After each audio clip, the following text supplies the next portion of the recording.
This is episode 34 of the Magic Detective Podcast. On this episode, I talk about the forgotten protege of Houdini. That and more on this episode of the Magic Detective Podcast.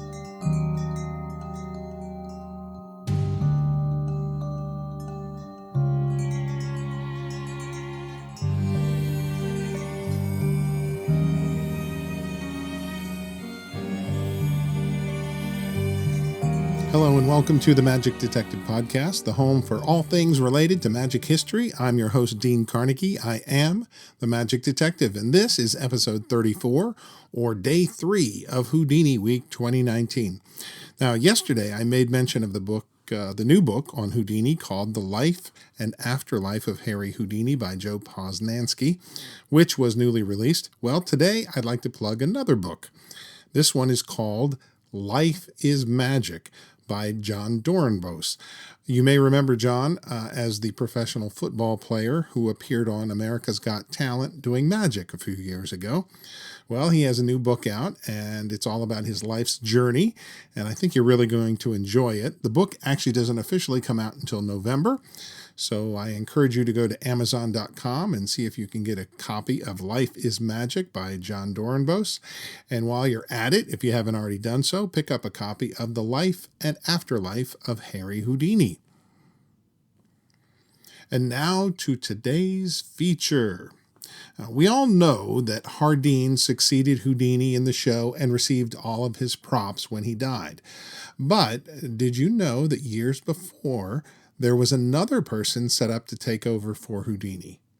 It turns out there was a protege that Houdini not only handpicked but also trained, and to whom he even supplied the equipment.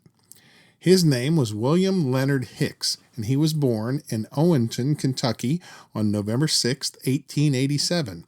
His father, Thomas Hicks, was in the hotel business and moved often when job opportunities came his way. When the boy was 12 years old, he and his family were living in Richmond, Virginia. In April of 1900, Houdini performed for a week at the Bijou Theater on East Broad Street in Richmond. Young Mr. Hicks was present during the week-long engagement. Houdini opened on April 23rd to a packed house. His act consisted of the challenge handcuff routine and the metamorphosis. During the first part of his act, police officers brought regulation handcuffs to secure Houdini. He stepped behind his ghost house, which was a small curtain cabinet that he would kneel into while he did his escapes in private. Houdini arose from the cabinet free of the cuffs. A second demonstration of handcuff releases took place, but this time Houdini presented the escape in full view of the audience. To complete his set, he and Bess presented their signature routine called the Metamorphosis, which was a lightning-fast 3-second exchange between he and Bess. Houdini would be tied and secured into a cloth sack. The sack would go into a trunk, and that was locked and roped. A curtain was pulled around the locked trunk, and Bess would step into the curtained enclosure. She would count to 3, and on 3, Houdini would burst forth, free from the trunk. When the trunk was opened, the sack was removed, and inside the sack was found Bess Houdini with her hands tied. As many Houdini buffs know, when Houdini came to town, he didn't just do a show at the theater. He often continued with daily exhibitions. His second day in town, he went to City Hall to give another demonstration of handcuff releases. This time, however, to prove he kept no concealed keys, he had his mouth covered with plaster and tied up with a cloth. He was also stripped of his clothes. Captain Angle and Chief Howard of the Richmond Police Department placed shackles on Houdini's wrists and his ankles. Houdini stepped behind a chair that had a piece of carpet thrown over it to partially hide Houdini from view. The audience of some 40 people could see Houdini moving about. However, his method was obscured from the prying eyes. 2 minutes later, Houdini, the handcuff king, was free from his bonds. One of his favorite impromptu bits of magic that he would perform both on stage and off stage was his famous East Indian needle trick. Following his naked cuff escape, he presented the needle trick for all the invited guests and gathering crowd. A doctor was present in the audience, came up to examine Houdini's mouth before and after the effect. He left them completely bewildered and he received a nice write-up in the Richmond Times-Dispatch. There is a good chance that William Leonard Hicks, who would later be referred to as Leonard Hicks in magic circles, read about Houdini's exploits in Richmond, and we know that he saw Houdini perform live while he was in town. Houdini was such a big hit in Richmond that the management of the Bijou Theater arranged to have Houdini return in May of 1900. They had to buy out his contract at a New York theater just to get Houdini back in Richmond. He played a week and headlined a festival in Richmond. Now remember, Leonard Hicks was only 12 years old at the time, but he was not the only person inspired by Houdini. There was a Mr. Lee Reinheimer and a Mr. Moses May, who were two individuals also taken in by Houdini, so much so that by June of 1900 they declared that they could duplicate the feats of Houdini, and for several months following did just that. They presented handcuff escapes as well as the metamorphosis. And it's probably lucky for them that Houdini didn't return to Richmond, as he probably would have gone after them or had his crew attend a show and, well, introduce themselves. 6 years from this time, Houdini is now in Chicago. He is performing in the Windy City, and he and Bess are having trouble with the hotel in which they are staying. So they decide to switch to a different hotel. Well, it just so happens that Leonard Hicks is working this hotel, and when Leonard Hicks first saw Houdini, he was living on a dairy farm with his family. But now, in 1906, he and his father were both working in the hotel business. Hicks was the hotel clerk that checked in Mr. and Mrs. Houdini, and to use modern-day slang, Mr. Hicks gave Houdini the hookup, meaning he got him a very nice room. Houdini showed his appreciation by inviting Hicks to see his show at the Majestic Theater. The two must have developed a friendship, which was partially based upon Leonard's ability to figure out the act and even make suggestions about it. Houdini was impressed with the young man, and by the end of his contract in Chicago, Houdini made a suggestion of his own to Leonard Hicks. He told him that he should try out a career in show business. In fact, Houdini offered to train him. And that very summer, Leonard Hicks was a temporary resident of 278, which was Houdini's home in New York City, where Houdini was teaching the young man the finer points of his escape act. He changed his performing name to Harry Leonard, and he was mainly known as the Great Leonard. According to the Kalush biography, Hicks even printed up business cards which declared he was the only one authorized to perform Mr. Houdini's act. John Cox of wildabouthoudini.com discovered that on August 8, 1908, Variety reported Houdini has granted Leonard Hicks and T.W. Dinkins of the Western Burlesque Wheel exclusive rights to exhibit his act, including the milk can, for $10,000 per year. Leonard Hicks' career began in 1908 when Houdini left for Europe. In fact, his entire career seems to span from 1908 into 1909. He was touring with the famous Sam DeVere Show, which was a mixture of music and comedy and burlesque that featured a huge cast of 40 people. The Great Leonard learned his show from Houdini, and in fact, his billing often read, "The famous Houdini presents the Great Leonard." He presented handcuff escapes, the metamorphosis, and in effect he called the death-defying can mystery, which of course was the milk can escape. Like his mentor Houdini, Hicks also presented outdoor publicity drawing escapes. One of the most harrowing I've ever read took place in Minneapolis, Minnesota. It garnered a headline in the Star Tribune newspaper that read, "Handcuffed jumps into icy water." Indeed, despite snow flurries, the Great Leonard, wearing a bathing suit and manacled with 3 pairs of handcuffs, jumped into the icy water of the Mississippi River at noon on November 11, 1908. According to newspaper reports, he popped out of the water 20 seconds later, free from the cuffs. That was probably the longest 20 seconds of his life. The crowd of around 1,000 people cheered when he burst forth out of the water. A great article from the Pittsburgh Daily Post reveals a bit more about his performing material. His act includes handcuff escapes, the milk can, and even straitjacket escapes. So it really was the same material Houdini had done up until that point.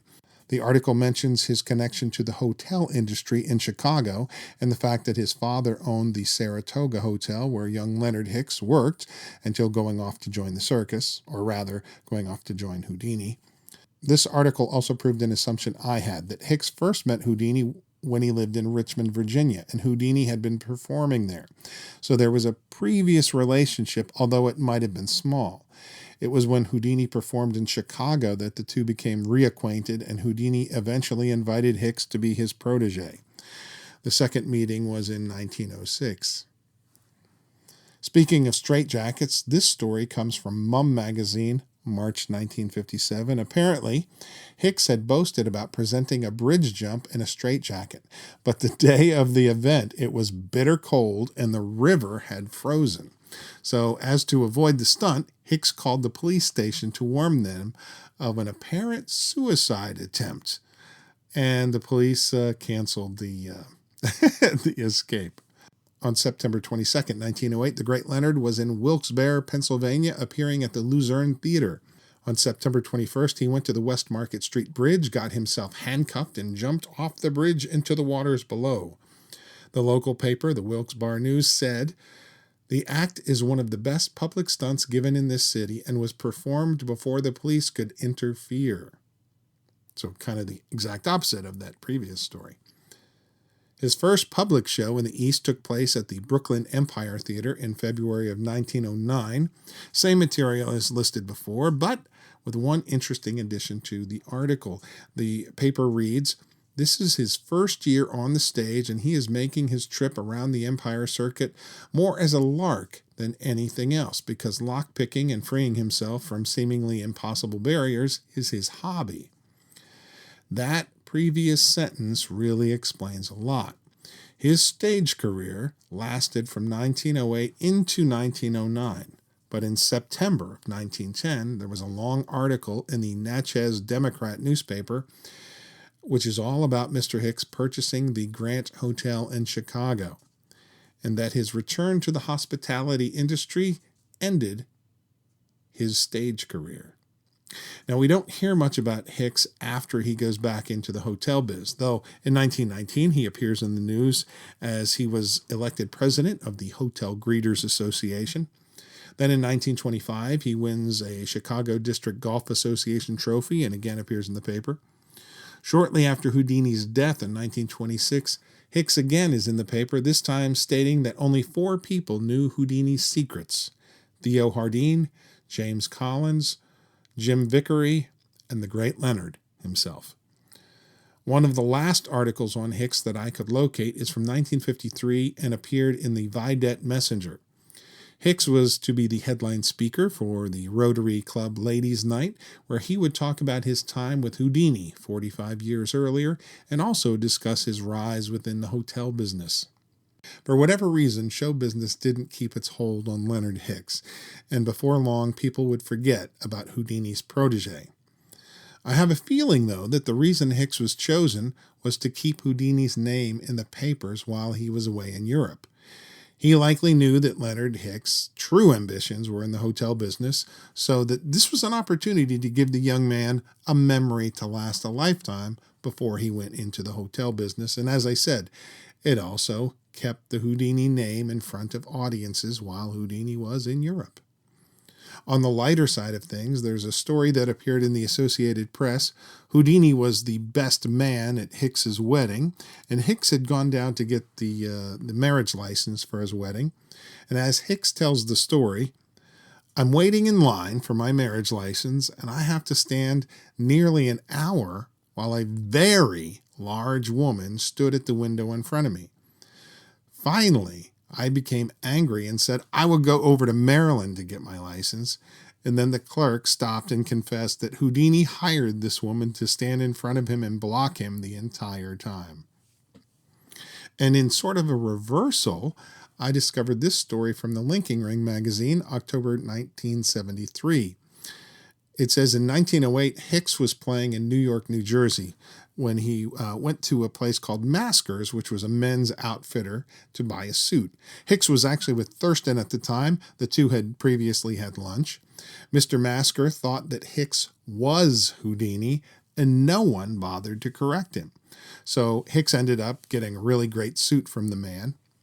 Now fast forward to 1912, Houdini is in Newark and goes into Masker's to buy a suit. Houdini introduces himself and told the man what he was looking for.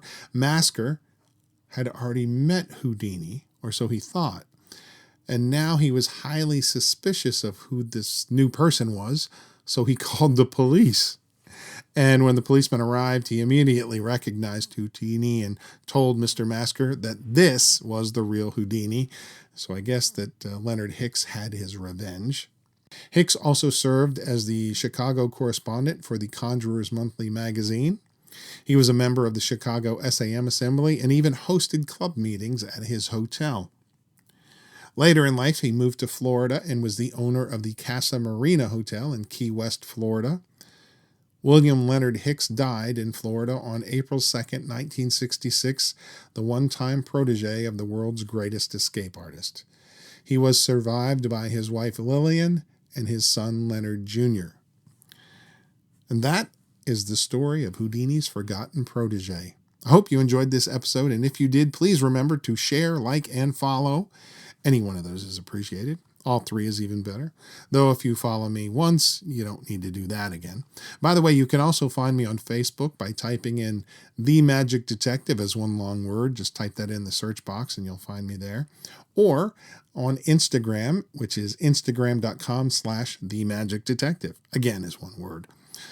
I will see you tomorrow for another episode of the Magic Detective Podcast during Houdini Week 2019. Until then, have a great day.